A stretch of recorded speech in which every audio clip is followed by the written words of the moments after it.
Deadly firefight erupts at Kabul airport as evacuation chaos continues into second week.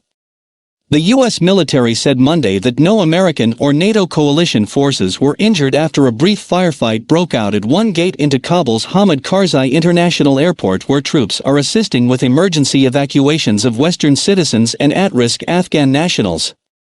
Navy Captain William Urban, a spokesman for U.S. Central Command, the combatant command that oversees American military operations in the region, said the incident appeared to begin when an unknown hostile actor fired upon Afghan security forces. The violence comes as the Biden administration grapples with a torrent of criticism over the fallout of its pullout from Afghanistan. President Joe Biden said Sunday that the U.S. military has evacuated 28,000 people from Afghanistan since August 14, but many thousands of Americans still remain there.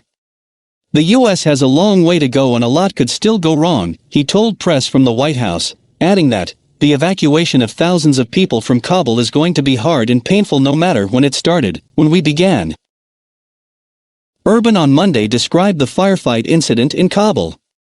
The Afghans returned fire, and in keeping with their right of self-defense, so too did U.S. and coalition troops, he said, adding that one member of the Afghan forces was killed by the hostile actor and several Afghans were wounded during the exchange. The wounded are being treated at an airfield hospital and are reported to be in stable condition. Our condolences go out to the teammates and loved ones of the fallen Afghan soldier, he added. The past week at Kabul's airport produced images of panic and desperation as mothers handed their babies to foreign soldiers over barbed wire walls, and Afghan civilians clung to airplanes as they took off in desperate attempts to flee their country since the Taliban takeover.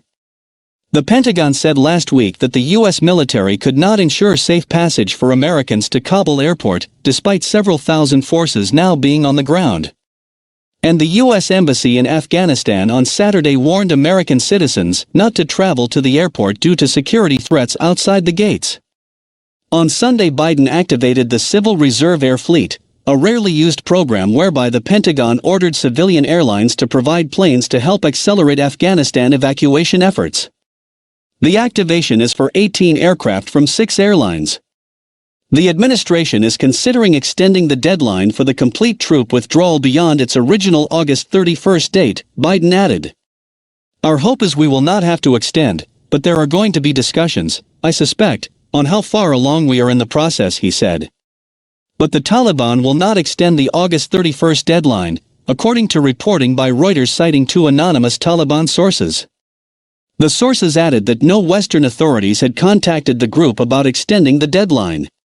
Speaking to press during a visit to Singapore on Monday, Vice President Kamala Harris said, "Right now we are singularly focused on evacuating American citizens, Afghans who worked with us and Afghans who are vulnerable, including women and children. We have a responsibility, and we feel a deep commitment to making sure that folks who helped us are safe," Harris added, saying that there should be a robust analysis of what happened later. Despite her assurances, Afghan staff working at the U.S. Embassy in Kabul feel deeply disheartened by the U.S. evacuation efforts, according to a diplomatic cable seen by NBC News. The Taliban, with which the U.S. had negotiated a ceasefire agreement, made a series of stunning gains across the country and finally seized the power center of Kabul on August 15, taking essentially complete control of Afghanistan within roughly 10 days. As a consequence, the Islamic extremist militants now have access to billions of dollars worth of American weapons surrendered by the Afghan military, which the U.S. trained and equipped for 2 decades. And tens of thousands of Afghans have made desperate attempts to escape, particularly those who worked with U.S. personnel and fear reprisal killings by the Taliban. While Biden has said these Afghans will be supported, advocacy groups say that up to 20,000 remain in the country, unable to board an evacuation flight out due to bureaucratic barriers or lack of safe passage to Kabul airport.